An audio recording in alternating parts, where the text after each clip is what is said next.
고등학교 2학년 때 어머니가 내 방에 있는 성모상, 십자가상 다 버렸거든. 내 친구한테 주고 갖고 가라고 버리고. 그래서 내 손바닥만한 성모님이 있는데 그 성모님은 내가 너무 좋아하는 성모님이야. 그래갖고 이 성모상은 내가 학교 갈 때 꼭 그래서 성모님 나하고 같이 학교 가야 돼. 여기 있으면 죽어. 그래서 이제 가방에 넣어갖고 학교 가요. 그럼 어머니가 버리려고 내 방 딱 방문 열으면 없대는 거야. 분명히 있었는데 성모님이 발이 있는 것도 아니고. 저녁에 오면 내 방에 또 가방에 딱 꺼내놓고 다음날 학교 가자 성모님. 그래갖고 아이 근데 성모상이 거실 한가운데 있으니 얼마나 놀래요. 근데 어머니가 누구한테 얘기를 하고 나가 성당 나가면 10손가락에 장을 지진다고 그랬는데 저녁 먹으면서 이제 당신이 세례받은 사연을 얘기를 하더라고요. 그래서 내가 그 얘기를 다 듣고 숟가락을 딱 내려놓고 어머니 나하고 부엌에 좀 가자. 부엌에 왜 가니? 가스불 켜놓고 장지지로 가자. 장지지로 10손가락에 장지지로. 성당 나가면 10손가락에 장지진다며. 내가 언제 그랬냐는 거예요. 근데 요즘은 어머니가 이런 말씀을 하세요. 미안하다고. 그렇게 좋아하는 건데 저렇게 좋아하는데 내가 왜 이렇게 말렸는지 모르겠다고. 여러분들 자식이요 좋아하는 걸 시키세요. 여러분들이 좋아하는 걸 시키지 말고 자식이 좋아하는 걸 시키세요. 내가 할머니들하고 사진 찍을 때 정말로 복장 터질 때가 많아요. 할머니들이 사진 찍자고 하고 다 이게 쓰면은 자 신부님 웃으세요 딱 웃으면 할머니들이 막 찍으면서 핸대는 소리가 신부님 근데 왜 내가 나와 막 이래요. 막 이게 왜 안 눌려 이래고. 제가 보기에는 우리나라 국민의 80%는 100만 원짜리 들고 다닐 필요 없어요. 10만 원짜리만 들고 다녀도 되는데 그게 다 필요 없는 걸 끌고 다니는 거예요. 안녕하세요. 지혜정원입니다. 황창현 신부님의 강연 영상 준비했습니다. 황창현 신부님은 때로는 감동으로, 때로는 웃음으로, 때로는 위로와 격려로 수많은 이들의 마음을 보듬어주고 계십니다. 신부님의 영상을 라디오처럼 틀어놓고 들어주시면 더욱 편하게 즐기실 수 있습니다. 영상 시작 전 구독과 좋아요, 알림 설정 꾹 눌러주세요. 황창현 신부님의 행복특강. 그럼 바로 시작하겠습니다. 참 예수님, 네, 반갑습니다. 자, 우리가 이제 죽음과 함께라는 주제로 강의를 이제 9시간째 하고 있습니다.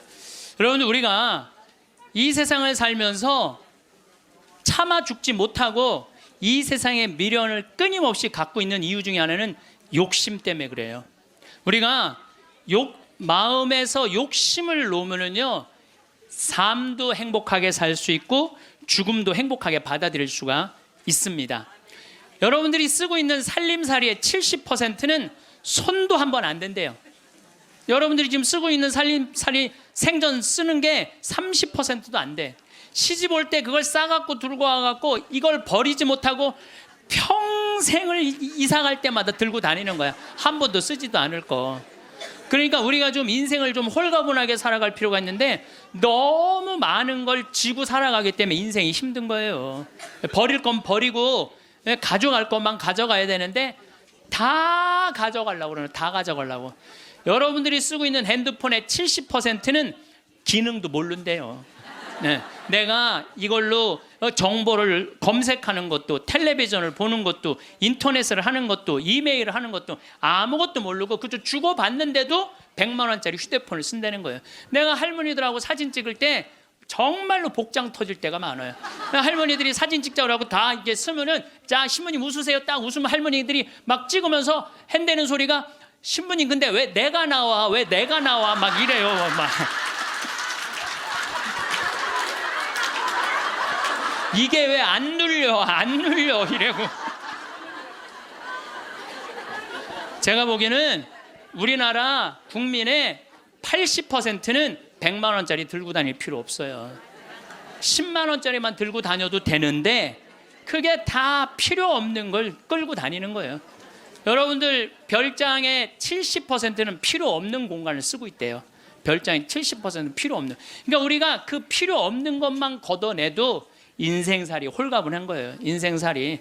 제가 끊임없이 제가 말씀드리지만은 여러분들 자녀들이 태어나갖고 계속 학원 보내고 이 학원 저 학원 보내는 게 애들을 사랑해서 보내는 게 아니에요. 욕심 채우기 급급한 거예요. 욕심 채우려고 애들을 불행하게 만드는 거예요. 애들은요 끌고 다니는 게 사랑이 아니에요. 애들은 엄마 아빠가 같이 놀아주고 같이 놀아만 줘도 여러분들 애들은 행복해요. 저도 역시 인생 살면서 욕심 때문에 힘들 때가 참 많았어요. 제가 막 생태마을 꾸밀 때 뭐 주머니에 돈 한 푼 없었고, 물론 우리 할아버지 신부님이 도와주긴 했지만 이것저것을 계속 내가 이거 하고 싶고 저거 하고 싶고 욕심을 피다 보니까 내 인생 자체가 힘들더라고요. 그래서 5년 전부터 아무것도 안 하는 거예요. 아무것도 안 하고 몸 안에 강의 열심히 다니고 청국장 열심히 만들고 이런 것만 하니까 사는 게 너무너무 즐거운 거예요. 근데 내가 집 한 채를 짓는다, 성당 하나를 짓는다, 뻥뻥 터질 때는요 인생이 힘든 거예요. 여러분들 인생 살면서 가장 무서운 단어가 뭔지 아세요? 확장 이전이야. 확장 이전. 인생 살면서 가장 무서운 단어가 확장 이전이에요. 내가 지난번에도 아침마당에 나가서 얘기했지만 내가 25평에 살아. 여러분들 25평이면요 고래 등짝에서 사는 거예요. 우리 조상들은요 1m 80, 1m 80 학고방에서 살았어요. 여러분들 옛날에 그 토담집에 들어가 보세요. 고개 들면 머리가 닿아요. 그리고 방 안에 앉으면은 4-5명 앉으면 엉덩이 들이밀대고 거기에 7-8명 나봐. 방 안 한가득 자식 새끼를 낳아놨다는 말이 그거야. 고만한 방에서 사는 거야. 그런데 지금은 25평이면요 10m도 넘는 방에서 사는 거예요. 얼마나 넓은 데서 살아. 근데 50평짜리 아파트 산 친구가 집들이 한다고 가보니까 우리 집 25평이 그 집 화장실에 들어가게 생긴 거야. 이 친구가 자랑을 해내. 5억 주고 샀는데 8억으로 뛰었다고. 이 사람은 3억에 25평에서 25평도 거기도 충분한데 확장 이전에 욕심이 드는 거야. 나도 2억 대출 받아서 50평으로 확장 이전을 해야 되겠다. 그래갖고 대출을 받아갖고 확장 이전을 했어. 근데 했는데 하는 날부터 행복할 줄 알았더니 그날부터 너무 인생이 힘들어. 왜냐하면 25평에서는 25인치가 볼만했는데 50평에 25인치를 갖다 놓으니까 테레비가 요만하네. 테레비 어떻게 해야 돼? 확장 이전해야 돼요. 테레비 확장 이전해야 돼. 냉장고 25평에서는 투도어 그냥 괜찮았어. 근데 50평에 갖다 놓으니까 쓰레기통 같아. 어떻게 확장 이전해야 돼? 6도어로 확장 이전해야 돼요. 그런데 도대체 25평에 살 때는 이 아반떼 타고 다녔을 때 하나도 안 창피했어. 왜냐하면 그 25평에 사는 사람들은 다 엑센트, 무슨 K3, SM3, 뭐 소나타 이 정도인데 50평에 이사 가보니까 벤츠, BMW, 아우디네 다. 도대체 아반떼를 끌고 저녁 시간에 그 동네로 퇴근하고 싶지 않은 거야. 창피해서. 그래서 밤 10시에 아무도 안 볼 때 밤 10시에 집에 내 집인데도 그게 확장 이전 때문에 생긴 고통이에요. 여러분들 이 동부건설, 동부철강 얼마나 잘 나가던 회사예요. 그런데 60개 계열사로 늘리는 바람에 도저히 회사를 유지 못하니까 1조 얼마를 분식회계를 해갖고 여러분들 투자자들 싹 날려요. 지금 그 회장님은 지금 12년 감옥형이에요. 그냥 동부철강, 동부건설 그냥 동부화재 하지 뭘 확장 이전을 한다고. 그 바람에 그 호의호식할 수 있는데 감옥에 가 있잖아요. 한순간에 무너지는 거야. 한순간에.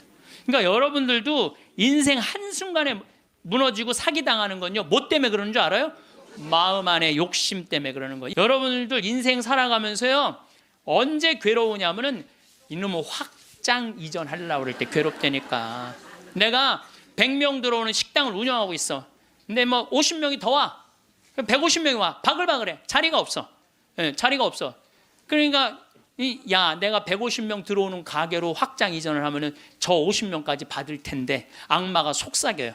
그럼 150명 들어가는 걸로만 하면 참 좋은데 확장 이전을 할 때는요 300명 들어오는 걸로 해요. 사람이 다 그래. 이상하게 300명 들어오는 걸로 해. 그 돈 벌고 싶은 욕심에서 그런 거예요. 그게 아주 미세한 차이인데요 그 욕심을 부리지 않는 사람은 인생을 실패하지 않고 그 욕심을 끊임없이 부리는 사람은 끊임없이 망하는 거예요. 그래갖고 300명 들어오는 걸로 했는데 150명이 들어오긴 들어와. 근데 나머지 150명이 안 들어와. 이건 원래 없던 사람인데 욕심이야. 그러니까 안 되니까 주방에다가 주방장 안 되겠다. 그 사골 국물에 우유 풀어라. 우유. 예.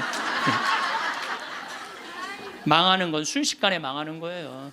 근데 여러분들 욕심 중에 진짜 무서운 욕심은요, 자식 욕심이에요. 돌대가리를 서울대학에 집어넣으려고 하는 욕심. 이 욕심이요, 대한민국을 불행으로 만드는 거예요. 이 욕심을. 제가 이거 뭐 방송 때 이거 죄에 대해서 얘기할 때 했는데, 어느 이 고등학교 명왕성이라는 영화 찍은 감독 얘기예요. 고등학교 2학년 아이가 전교 2등을 했다는 거예요. 근데 이 엄마는 전교 2등하는 아이한테 매일 이 바보 같은 년은 네가 뭐가 모자라서 1등을 못해요. 여러분들 전교 2등이면 어딘데? 전교 2등이면 여러분들 내 자식이 전교 2등하면 고맙다고 그래야 되지 않아요? 나는 진짜 고등학교 1학년 때 전교 610명 중에 597등 했다니까요. 내 뒤에 딱 13명 있어요. 13명. 걔네들이 어떤 애들이냐면 태권도 뭐 조종부 애들이었어. 민간인으로 내가 단연 1등이었어, 뒤에서. 그런데 제가 여러분들한테 말씀드려요. 저는 어렸을 때부터 이 날 때까지 항상 즐겁게 놀았던 기억이 많아요. 공부했던 기억보다는. 근데 저는 참 행복해요. 근데 공부만 했던 사람들하고 얘기해 보면요, 행복했던 기억이 없대요. 그럼 누가 남는 장사야? 맨날 놀고 맨날 행복한 내가 남는 장사 아니에요. 그게 남는 거예요. 그러니까 여러분들 자식들 공부 못한다고 구박할 게 아니라는 거예요. 행복한 길을 찾아주면 되잖아요. 고등학교 2학년 때 얘가 1등 아이가 시험을 못 봐갖고 어부지로 얘가 1등을 했어. 얘가 내자 써놓고 15층에서 뛰어내려 죽었잖아요. 이제 됐지. 엄마한테 한 마지막 항변이죠. 그리고 죽은 거예요. 여러분들, 우리가요 2009년에 202명의 중고등학생들이 자살을 했어요. 202명의 중고등학교 학생. 1년에 300명씩 죽어요, 지금 자살로. 청소년 자살률 세계 1위가 우리나라예요. 이게 누가 죽이는 건 줄 아세요? 대한민국 국민들이 죽이는 거예요. 부모들이 죽이는 거죠. 부모들이. 이게 뭐 때문에 죽이는 거예요? 욕심 때문에 욕심 때문에. 그리고 나는 고등학교 2학년 때 전교 꼴등을 했어도 꿈은 있었어.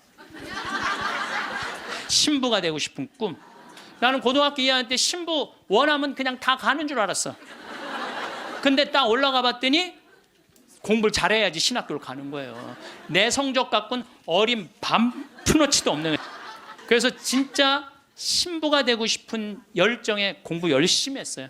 근데 첫 시험에 전교 25등을 했어요. 전교 500 꼴등 하던 놈이. 난 뭐 너무너무 감사하죠. 신학교만 들어가면 되니까. 그래서 나는 고등학교 2학년 때 우리나라의 대학은 딱 4개 있는 줄 알았어요. 서울대, 연대, 고대, 신학교. 그랬더니 담임선생님이 우리 어머니한테 얘 공부 조금만 더 하면 서울대 갈 수 있을 것 같다고. 내가 다니는 학교가 그래도 명문고등학교였거든요. 나는 그 일반 학교 갈 생각이 전혀 없었어. 오로지 신부님이 목표였어요. 그러니까 어머니가 반대 진짜 많이 했어요. 정말 이건 눈물 없이 못 듣는 얘기야. 얼마나 나를 괴롭혔는지 몰라요. 고등학교 3학년 때는 잠을 안 재웠어. 새벽 3시까지 설득한다고. 아버지는 회사 사표 낸다고 그러고 어머니는 죽는다고 그러고. 왜냐하면 어머니 아버지가 성당을 안 다녔거든요. 아무도 우리 집에 형제들도 아무도 성당을 안 다녔으니까 이해를 못하는 거죠. 그러니까 아버지 이론이 그거야. 왜 평생 남의 손에 밥을 먹으려고 그러느냐 이거예요. 마누라가 해주는 밥을 먹어야지. 그리고 대를 이어야지. 그게 조상님 얼굴을 보는 거지. 대가 끊어지면 어떻게. 나는 막내인데 무슨 대를 이어. 장난만 이으면 되지. 맨날 그냥 고등학교 3학년 때 어머니 아버지가 뭐 제주도로 내려간다는 둥 뭐 하여튼 굉장히 반대가 심했어요.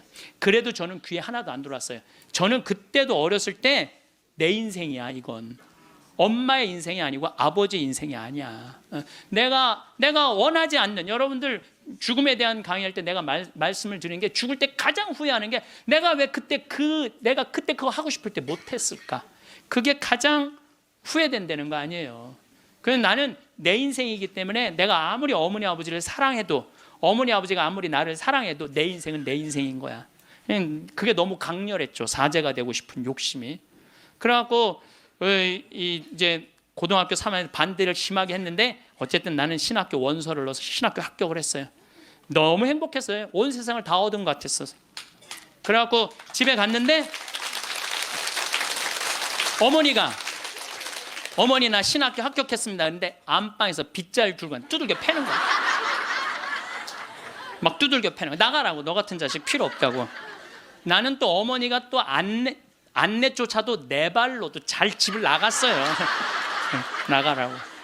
나가서 한 달 동안 떠돌아 살다가 신학교 들어가기 전 한 달 동안 떠돌아 살다가 뭐 올해는 집 많으니까 가서 친구네 집에도 가고 동생 네 집에 가서도 자고. 그 이제 입학식 날 어머니가 이불을 안 해주는 거예요. 이불을 해줘야 돼. 그래서 내가 3,000원짜리 스폰지 요 하나 사고 그 매양동이라고 수원 거기 솜틀집이 많아요. 거기 가서 내가 솜 틀어서 내가 해서 이제 내가 싸들고 이제 가는데 어머니가 그러는 거예요. 신학교 들어가기 전날 내가 천주기라면 치가 떨린다는 거야. 내 막내 아들 뺏어간 천주기 치가 되는 거야. 그래서 당신이 세례를 받으면 10손가락에 장을 지진다는 거야. 네. 앞으로는 넌 내 자식 아니니까 앞으로 너는 우리 집에 들어올 생각 하지 말라고. 부모 자식 인연 끊자고. 난 너무 고맙더라고. 안 그래도 끊을 판인데 지금은 좀 문화가 다르지만 우리 때만 해도요 신학교 들어가면 부모 자식 인연 끝난다고 우리는 그렇게 알고 자랐어요. 고맙더라고. 어머니가 먼저 끊자고 그래갖고 신학교 들어갔어요. 신학교 너무 좋더라고요. 정말로 행복하게 지냈어요. 여름방학 때 왔는데 들어오지 말라는 거예요. 들어오지 말라고 그래도 여름방학 때 신학생이 얼마나 바빠. 중고등 캠프 따라가야지, 초등학교 캠프 따라가야지, 청년 캠프 따라가야지, 신학교 무슨 연수 있지. 집에 들어갈 시간이 어디 있어. 들어오지 말라고 그래도 그게 먹히지가 않는 거죠. 어머니 얼굴 보기도 바쁜데 겨울방학 때도 들어오지 말라는 거예요. 누나네 집에 지금 장가간 우리 조카 방에서 이제 방학을 하고 2학년 1학기 여름방학 때 왔는데 깜짝 놀란 거예요. 거실 한가운데 성모님하고 예수님이 계신 거예요. 거실 한가운데. 그래서 이게 어떻게 된 거냐 그랬더니 어머니가 그러는 거예요. 네가 그때 신학생이 뭔지도 몰랐으니까 네가 성당 나오라 하면 내가 안 나갔다는 거예요. 근데 꿈에 요한 바오로 2세 교황님이 오셔서 그때 한참 84년대 한국에 오셨잖아요. 꿈에 오셔서 소리를 질르더래요. 이 집이 신부가 날 집인데 고집을 피면 어떻게 하느냐고. 근데 그 소리가 너무 커갖고 깨어났는데 너무 놀랬대요. 천둥 소리 같이 컸대요. 그래서 내 아들 팔자가 신부 팔자인가 보다. 내가 마음을 고쳐 먹어야 되겠다. 그리고 당신이 성당에 나간 거예요. 내가 거실 한가운데 성모님하고 십자고상 있는 거 왜 놀랬느냐 하면은 고등학교 2학년 때 어머니가 내 방에 있는 성모상 십자고상 다 버렸거든. 내 친구한테 주고 갖고 가라고 버리고. 그래서 내 손바닥만한 성모님이 있는데 그 성모님은 내가 너무 좋아하는 성모님이야. 그래갖고 이 성모상은 내가 학교 갈 때 꼭 그래서 성모님 나하고 같이 학교 가야 돼. 여기 있으면 죽어. 그래서 이제 가방에 넣어갖고 학교 가요. 그럼 어머니가 버리려고 내 방 딱 방문 열으면 없대는 거야. 분명히 있었는데 성모님이 발이 있는 것도 아니고. 저녁에 오면 내 방에 또 가방에 딱 꺼내놓고 다음날 학교 가자 성모님 그래갖고. 근데 성모상이 거실 한가운데 있으니 얼마나 놀래요. 근데 어머니가 누구한테 얘기를 하고 나가. 성당 나가면 10손가락에 장을 지진다고 그러는데. 저녁 먹으면서 이제 당신이 세례받은 사연을 얘기를 하더라고요. 그래서 내가 그 얘기를 다 듣고 숟가락을 딱 내려놓고 어머니 나하고 부엌에 좀 가자. 부엌에 왜 가니? 가스불 켜놓고 장지지로 가자. 장지지로 10손가락에 장지지로. 성당 나가면 10손가락에 장지진다며. 내가 언제 그랬냐는 거예요. 근데 요즘은 어머니가 이런 말씀을 하세요. 미안하다고. 그렇게 좋아하는 건데 저렇게 좋아하는데 내가 왜 이렇게 말렸는지 모르겠다고. 여러분들 자식이요 좋아하는 걸 시키세요. 여러분들이 좋아하는 걸 시키지 말고 자식이 좋아하는 걸 시키세요. 우리 집에 참 재밌어요. 우리 집은 조카가 6이 있는데 얘네들이 또 다 애들이 돌머리야. 그래서 서울에 학교 다니는 애 단 한 명도 없어요. 6명이 다 그렇게 지방대학을 저지하겠다고 저지방 우유를 그렇게 먹였는데도 다 저지방대학 더 저지방대학. 근데요 얘네들이요 착해요. 정말 착해. 애들이 어느 정도로 착하냐면은 집안 모임에 빠지는 애들이 없어요. 나와라 그러면 다 와. 애들이 다 오고 참 뭐 자기 자식 잘하면 팔불출이라고 그러지만 하여튼 우리 애들이 다 돌머리예요. 그건 확실해. 근데 얘네들이요 이번에 얼마나 대단한 일을 했느냐 하면은 이제 첫째 이제 제일 누나 아들이 이제 둘째 큰형 딸이 있고 그런데 둘째 형 큰형 딸아이가 뭐 대학을 나와갖고 개 옷 만드는 걸 좋아해. 개 옷. 그래서 취직을 안 하고 개 옷만 만드는 거야. 개 옷만. 근데 작년에 그 첫째 누나 아들이 나한테 그러는 거예요. 삼촌, 제가 심장이 굉장히 튼튼한 애라는 거예요. 무슨 심장? 개를 저렇게 좋아하고 옷을 저렇게 잘 만들고 콘테스트에도 막 대고 그런데 쟤한테 날개를 달아줬으면 좋겠다는 거예요. 무슨 날개를 달아주면 좋으냐? 그랬더니 이 친구가 하는 얘기가 삼촌 수원 이 지역에 보니까 개 카페가 하나도 없대. 그래서 쟤한테 개 카페를 차려주면은 카페도 잘 운영하고 옷도 잘 만들어서 참 행복하게 살 것 같다는 거예요. 그래갖고 자기네들끼리 이제 6 애들이 모여갖고 회의를 계속 하는 거야. 어떻게 하면은 개카페를 어느 가게도 자기네들끼리 보러 다니고 여러분 이게 보통 쉬운 일이 아니거든요. 근데 자기네들끼리 다 하는 거야. 그러더니 삼촌, 근데 내가 또 선경 지면이 있잖아요. 우리 조카 애들이 머리가 돌머리니까 우리 형제들한테 무슨 얘기냐면 쟤네들 변변하게 취직 못할 것 같으니까 우리 쟤네들을 위해서 개 모임을 해두자. 그래갖고 개 모임을 계속 해갖고 돈을 많이 모아놨어요. 걔네들을 위한 돈을 모아놨어. 그래갖고 이제 돈을 모아놨는데 지원을 해달라는 거예요. 통장은 내가 갖고 있으니까 니네들 계획서 갖고 와봐. 계획서를 갖고 왔는데 기가 막히게 해왔더라고. 그래서 좋아. 그러면은 내가 지원을 해줄게. 그래갖고 이제 그 형제 황씨 사랑의 통장의 이름이 그때 황씨 사랑의 통장 거기서 애들을 2억에 내야 되는 걸 자기네들 손으로 다 치라고 해갖고 1억에 가게를 낸 거야. 가게를 냈는데 손님이 너무 많이 와갖고 티켓을 준대. 몇 시에 오라고 이렇게. 여러분들 저는 우리 애들을 보면서요 내가 걔네들이 서로 친하고 그래. 야 얘네들아 니네들이 왜 서로 그 막내집 딸은 그러니까 둘째 형님 딸은 커피 바리스타 배워갖고 커피 내리고 그 오빠는 기획하고 커피 기계 사주고 그리고 큰형 딸은 거 운영하고 이게 쉬운 일이 아니잖아요. 그래서 내가 불러갖고 걔네들한테 한마디 했어요. 야 니네들 중에 서울대학 다니는 애 한 명만 있으면 니네들 절대 이렇게 안 돼. 니네들이 다 저지방 다니기 때문에 이렇게 친한 거야. 그래서 니네들 저지방 다니는 게 다 축복이야. 축복이야. 그래서 공부 못한다고 불행하다, 공부 못한다고 행복하지 않다, 그 생각을 버리라. 얘네들 만나면은요 너무너무 즐거운 거야. 나는 정말 내 조카들이지만은 참 존경스럽고 사랑스럽더라고요. 그래서 여러분들도 내 애를 꼭 공부로 비교하지 말라는 거예요. 애들이 성격 좋고 성실하면 되잖아요. 그러면 어디든 가서 해내거든요. 근데 그냥 공부만 하는 애들은요 이게 교우 관계도 좋지 않고 사랑 관계도 좋지 않으면 힘들거든요. 며칠 전에도 갔더니 손님들이 꽉 차 있더라고요. 내가 이렇게 가서 보니까 가끔 시차를 나가야죠 내가. 참 기특하더라고요.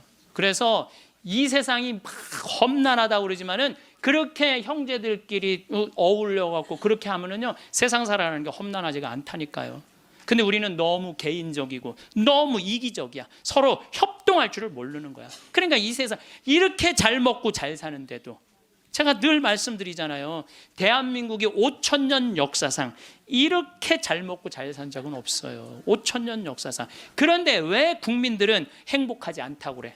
이게 나누지 못해서 그래. 나누지 못해서. 너무 이기적이라 그래. 너무 이기적이고 사랑을 할 줄 몰라서 그래. 제가 이제 다음 강의 때는 이번에는 죽음 껴안기로 9시간 했으니까 다음에는 삶 껴안기로 강의를 할 거예요. 삶 껴안기로. 삶 껴안기 때 사랑을 얘기를 많이 할 거예요.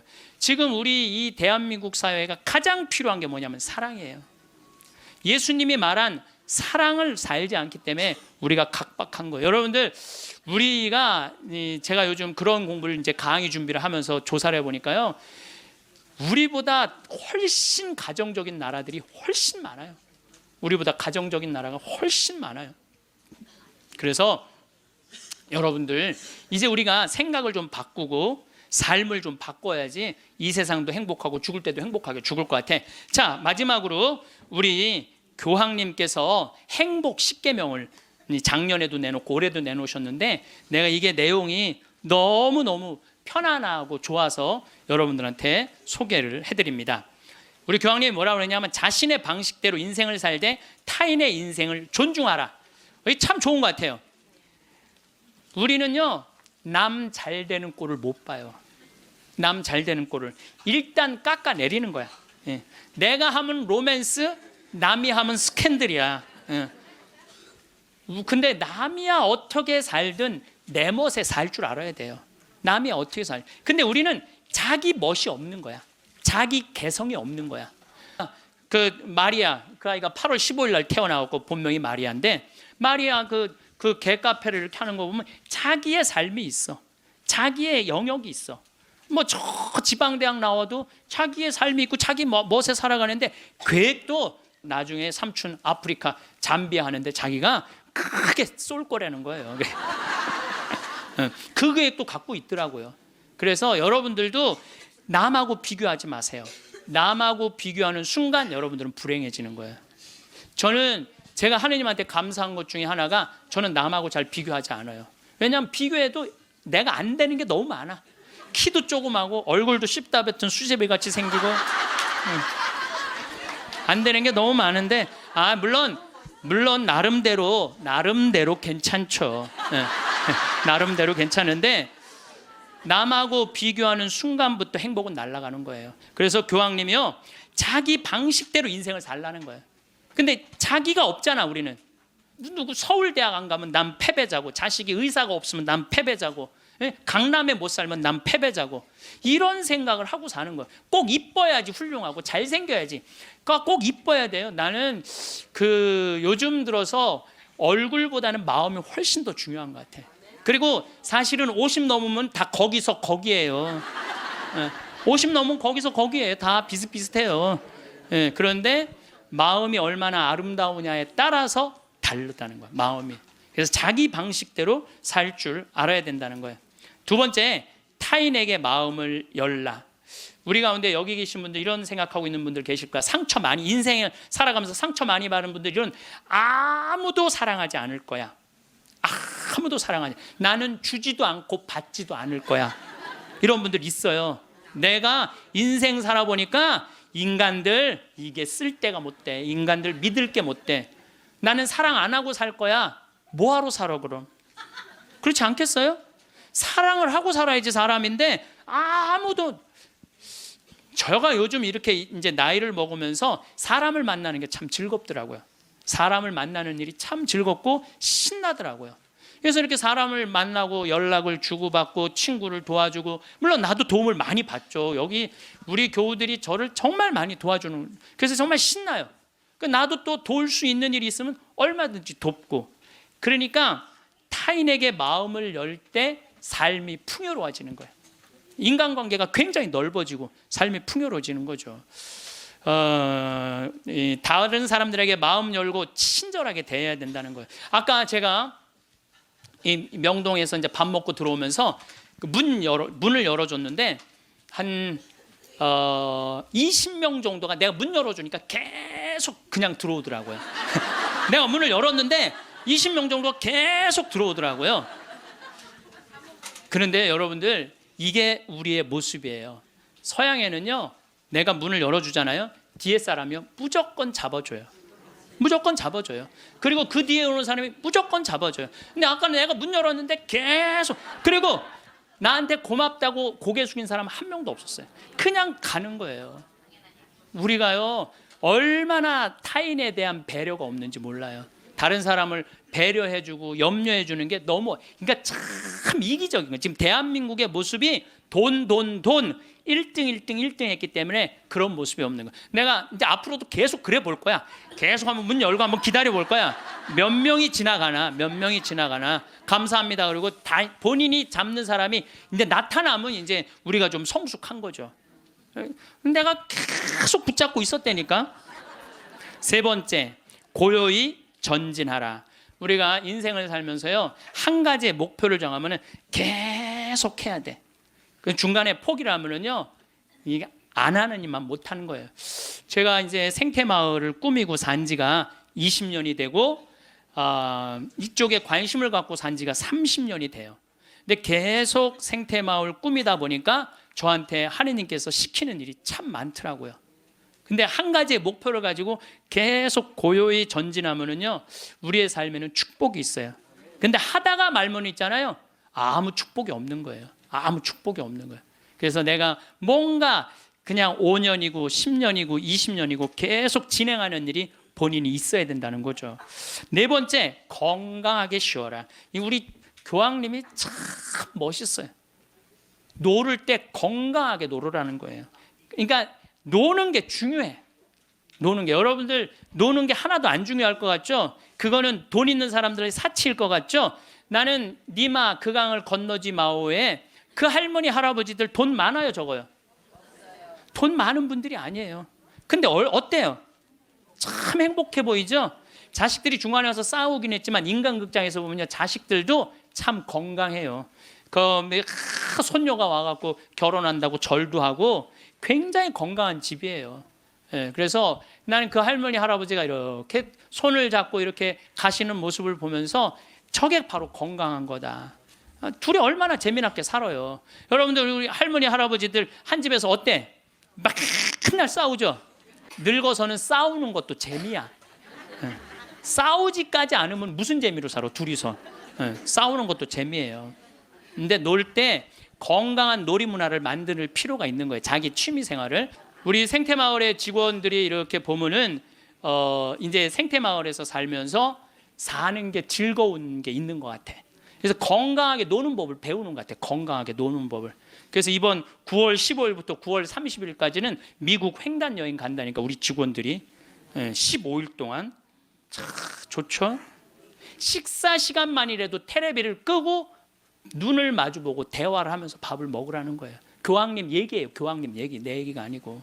근데 우리는 식사 때도 그러니까 가족이 아니야. 우리는 한 집에서 그냥 사는 거지.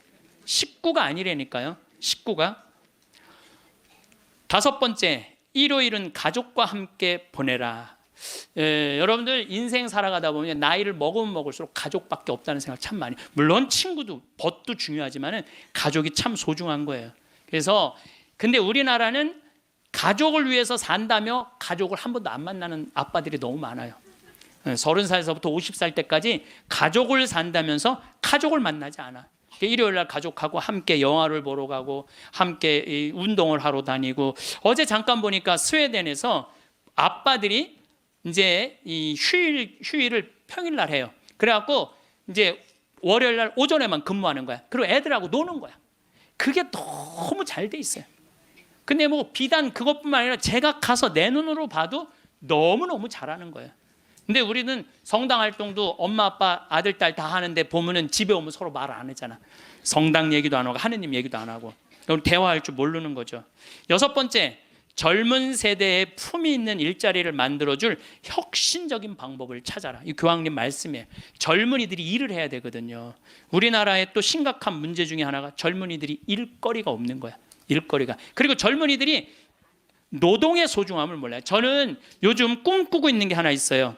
뭐를 꿈꾸느냐면은 이제 대한민국 여기서 일 안 해도 돼요. 내가 이제 이번 1월 30일 날 잠비아에 가거든요. 근데 무프리나 지역의 시장을 만나기로 했어요. 시장을 만나서 얘기를 하려고 그래요. 땅을 좀 달라고. 거긴 땅을 잘 줘요. 땅이 우리나라보다 7배 넓거든. 근데 다 평지야. 근데 비도 많이 오시고 땅도 옥토예요. 근데 그걸 할 줄을 모르는 거예요. 참 대한민국은요, 1953년 여기서 잠비아가 그때 우리보다 잘 살았어. 근데 60년이 지났는데 잠비아는 하나도 발전하지 않고 우리는 이렇게 발전한 거야. 기적을 일으키긴 했죠. 그래서 이제 거기다 땅을 사놓고 내가 하고 싶은 건 뭐냐면은 우리나라 노숙자들, 괜찮은 사람인데 노숙자 된 사람들 많아요. 예. 그래 그 사람들 노숙시설 운영해갖고 거기서 재활 훈련을 해서 이제 더 이상 돈에 대한 욕심 부리지 말고 한번 아프리카에 가서 농사도 좀 멋있게 짓고, 젊은이들도 마찬가지야. 돈 벌을 필요 뭐 있어. 먹고 그냥 살면 되지. 꼭 돈을 벌어야 돼. 그래도 나는 최소한 200만 원은 주니까, 최소한 200만 원 주니까 그럼 아프리카에 가갖고 여기서 기술 좀 배우고 지금 한 1,000만 평 달라고를 판이거든요. 예, 이번에 가서 그럼 1,000만 평이면은 포크레인도 다 보내놨고 트랙터도 이번엔 불도저를 살라 그래. 불도저 사갖고 지금 수녀님이 옥수수가 올라오는데 너무너무 신난다는 거예요. 옥수수가 올라오는데 그럼 거기 내가 좀 보내려고 생각하고 있어요. 이번에 이제 마침 대사도 거기 이제 대사관이 없었는데 잠비아에서 대사가 오면 우리도 대사를 보내야 된대요. 대사관도 이제 생기고 아주 뭐 하여튼 신나는 일이에요.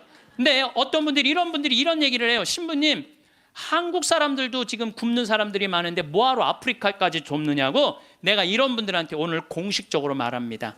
그래서 우리가 전쟁 끝나서 우리끼리 일어나서 이렇게 잘 먹고 잘 삽니까? 우리가요 미국에서 보내준 옥수수, 밀가루, 옷 가지고 살아난 거예요.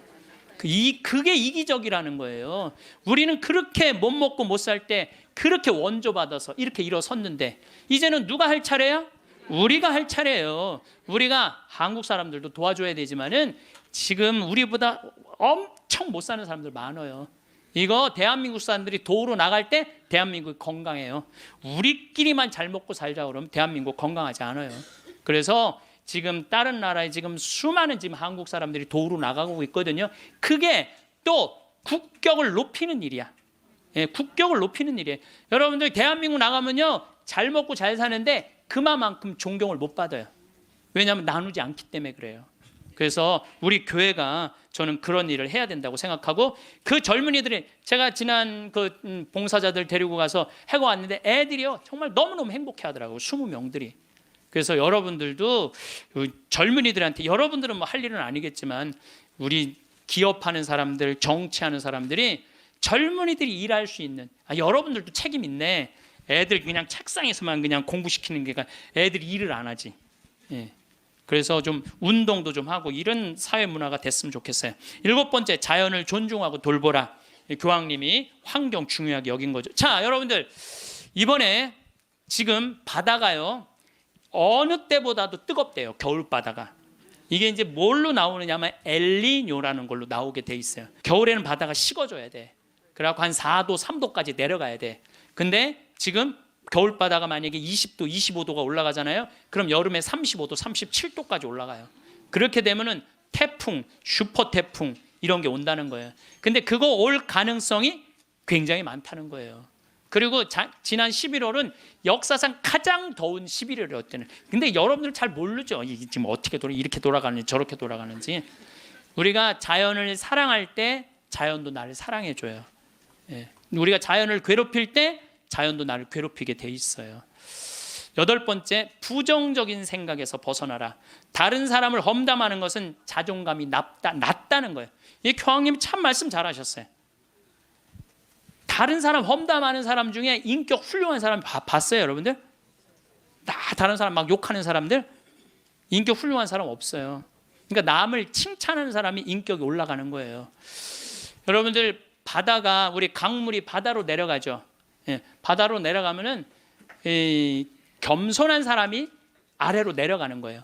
근데 바다로 내려가면은 바닷물이 참 넓죠. 겸손한 사람이 마음이 넓은 거예요. 겸손한 사람이 마음이 바다 같은 거예요. 그래서 내가 이렇게 종재기 같은 가슴으로 이 사람도 욕하고 저 사람도 욕하고 매 입만 열면 남 욕하는 사람, 이 사람은 마음에 기쁨이 없는 사람이야. 그래서 이렇게 있으면 막 누구는 어떻고 막 참 많이 들려요. 저는 그 안에 다 묻어요. 그냥 묻고 내가 할 수 있는 한 좋은 말을 하려고 노력을 해요. 그런데 나 옛날에 주교님 욕 참 많이 한 사람이에요. 근데 내가 주교님 욕 안 한 지 한 10년 넘거든요. 주교님들이 얼마나 힘들게 그 사목 목자 역할을 하는지 이해를 하기 시작을 했어요. 근데 신부들은 다 주교님 욕해요. 근데 주교님 욕 안 한 지 10년 지났는데 내가 언제부터 마음이 평화가 왔나? 주교님 욕 안 하면서부터 마음에 평화가 왔어. 주교님 욕 안 하면서부터. 여러분들 남을 험담하는 건요 결코 잘난 일이 아니에요. 9번째, 타인을 개종하려 하지 말고, 이게 정말 내 마음에 드는 거야. 타인을 개종하려 하지 말고 다른 이의 신앙을 존중하라. 교황님이 하신 말씀이에요. 우리는 대화를 통해 함께 성장한다는 걸 보여줌으로써 다른 이에게 영감을 줄. 그러니까 개종시키려고 그러지 말고 내가 잘 살아서 그 사람이 영감을 받아서 찾아오게는 해도 억지로 개종시키지 말라는 거예요. 여러분들 잘 믿는 사람 굳이 천주교로 끌고 올 필요 없다는 거예요. 잘 믿고 잘 사는 사람 그 종교 무시해 가면서 이건 내 얘기가 아니야. 교황님 얘기야. 근데 나는 그전에도 이 얘기를 참 많이 했어요. 그래서 욕을 참 많이 먹어서 종교 다원주의라고 막 욕하는 사람들도 있어요. 근데 여러분들 그게 아니에요. 신앙은요 소신이야. 자기 소신.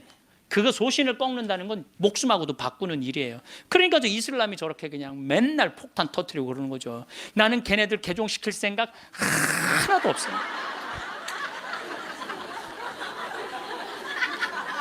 교황님이 뭐라고 그러냐면 모든 일 가운데 최악은 개종이다. 교회는 개종이 아니라 교회가 보여줄 수 있는 매력을 통해 사람들이 동참하도록 성장해야 된다. 그 얘기를 교황님이 하셨어요. 그래서 우리 천주교 좋아 천주교 좋아 그래 개종시켜놨더니 와서 보니까 좋은 거 하나도 없고 말씀도 없고 신앙도 없으면 그 뭐야. 그렇잖아요. 근데 내가 열심히 살고 하느님 기쁨 복음 내 안에 기쁨이 막 흘러넘쳐 내 안에 복음이 흘러넘쳐 그럼 그 기쁨을 나눠 가지는 사람은 그거는 바로 그게 교황님이 원하는 거라는 거죠. 10번째 평화를 위해 일해라. 전쟁이 끊이지 않는 시대에 사는 우리는 평화를 위한 목소리를 내야 된다는 거죠. 평화는 아무것도 하지 않고 가만히 있는 상태가 결코 아니라는 거죠. 그래서 우리들이 평화를 위해서 일하는 거. 여러분들 우리가 지금 평화를 위해서 일할 수 있는 거 참 많죠. 저는 제가 우리 생태마을 꾸미는 일도 참 행복하고 우리 교우들한테 건강한 먹을거리 제공하는 것도 행복하고 잠비아 일 꾸미는 것도 행복하고 이제는 남미 쪽에 신부들하고 연결을 하고 있어요. 남미 쪽도 우리가 도와줄 수 있으면 도와주는 일도 지금 하려고 지금 추진 중에 있어요. 그래서 일단은 남미에 있는 신부님, 수녀님들한테 프로그램을 내봐라. 그럼 내 1년에 일단은 1,000만 원씩 도와주겠다. 돌아가면서 그렇게 해놨는데 이제 곧 있으면 회의를 한대요. 그래서 편지는 해놨는데 어떻게 될지 모르겠어요. 자, 여러분들 우리들이 잘 사는 사람이 잘 죽을 수 있는 거예요. 이제 예수님이 십자가에 못 박혀 돌아가시고 3일 만에 부활하셔서 하늘나라 문 열어놓으셨어요. 그 문을 들어가느냐 안 들어가느냐 누구한테 달려있는 거냐면 우리한테 달려있는 거야. 나의 믿음, 나의 삶에 달려있는 거야. 그래서 그 하늘나라가 어떤 세상이 전개될지는 우린 모르지. 바오로 사도 말처럼 지금은 희미하게 보이겠지만 그때는 완전히 잡을 수 있겠죠. 그렇지 않겠어요? 그 하늘나라까지 다 상상하지 마세요. 그거 우리가 어떻게 알아? 그 다음 세계는 그 다음 세계에 가서 알아보면 되지. 여러분들 엄마 뱃속에 있을 때 여기 이렇게 될 줄 알았어요? 그렇죠? 똑같은 거예요. 우리가 마지막 하늘나라는 하늘나라 가서 경험하면 되는 거예요. 하느님 온전히 믿고 이 세상 기쁘게 살면은 여러분들 행복한 나날 되고 마지막 날 영광스럽게 예수님 만나서 얼싸 안을 수 있으리라 생각을 합니다. 김수환 추기경님께서 2001년에 독일 어느 노인의 시라는 걸 옮겨 놓으셨는데 내용이 좋아서 마지막 기도로 바치겠습니다. 세상에서 으뜸인 일은 기쁜 마음으로 나이 먹고 일하고 싶지만 참고 말하고 싶지만 침묵하고 실망스러워질 때 희망을 갖고 마음 편히 공손하게 내 십자가를 지는 일. 젊은이가 힘차게 하느님의 길을 가도 시기하지 않고 남을 위해 일하기보다 겸손되이 남의 도움을 받으며 몸이 약해 아무 도움도 줄 수 없어도 온유하고 친절한 마음을 잃지 말자. 늙음은 무거운 짐이지만 하느님께서 주신 선물, 오랜 세월 때 묻은 마음을 세월의 무게를 담아 마지막으로 닦는다. 내 고향으로 돌아가려고. 이 세상에 나를 묶어놓은 끈을 하나씩 하나씩 끊는 것은 참 잘하는 일이다.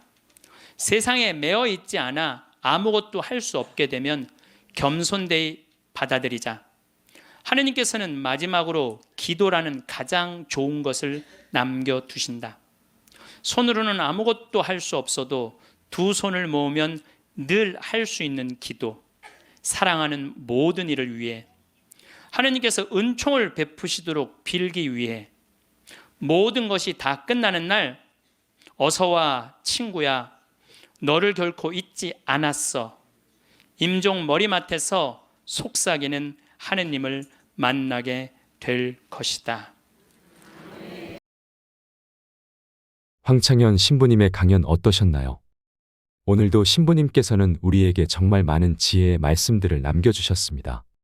그 누구도 아닌 자기 자신을 위해 살아가란 말씀이 마음에 와 닿았습니다.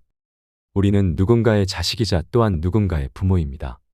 그러나 자식이나 부모이기 이전에 한 사람의 인간으로서 마땅히 누려야 할 것들을 하며 인생을 살아가는 것이 무엇보다 중요함을 일깨워 주십니다. 마지막으로 교황님께서 말씀하셨던 행복 10계명을 다시 한번 나누고 싶습니다. 첫째, 자신의 방식대로 인생을 살되 타인의 인생을 존중하라. 다른 사람이 어떻게 사는지 궁금해할 것 없이 자기 자신의 멋대로 살 수 있어야 합니다. 자신의 개성대로 자신의 멋으로 살아가셨으면 좋겠습니다. 둘째, 타인에게 마음을 열라. 인생을 살면서 수많은 상처를 받게 되면 나 외에는 어느 누구도 믿지 않을 거야 라고 생각하며 살아가기도 합니다.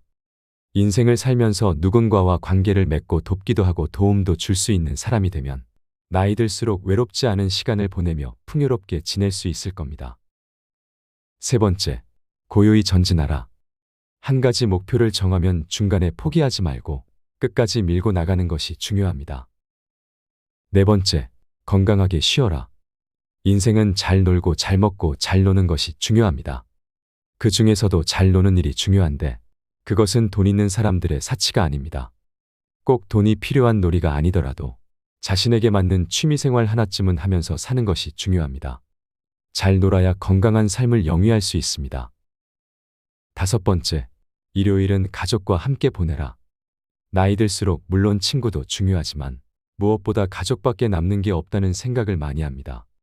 한국 사회는 가족을 위해 누구보다 열심히 살지만 가족과 함께 즐겁게 보내는 시간이 너무 부족해서 가족 간의 오해가 생기거나 가끔 함께 있을 때 어색한 침묵만 흐를 때가 많은 것 같습니다.